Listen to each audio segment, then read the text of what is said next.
Right now, crews across Metro Atlanta are working to make roads passable again after heavy rain caused major flooding overnight. Several cars were even stranded. Atlanta News First Niamani Watson is live on Pharr Road in Buckhead. Niamani, you've been out there all morning long, so how's it looking now?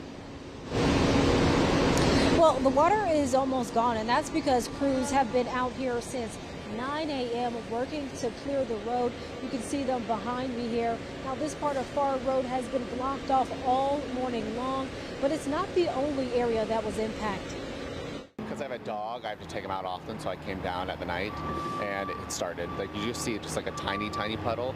The puddle quickly growing into a flooded street overnight with almost knee-high water, making the road and sidewalks impassable. Businesses like Highland Yoga unable to open.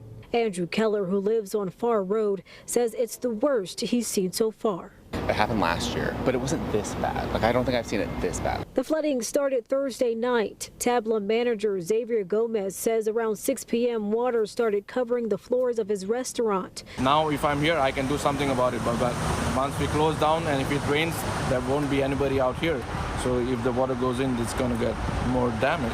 Across Metro Atlanta, cars left stranded. This was Pharr Road at 1 a.m. Friday morning.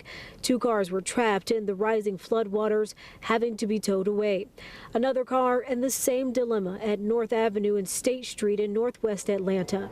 The flooding also hindering a lot of drivers' morning commute. So many people come down this road, and then on the other side as well. It's such a busy intersection.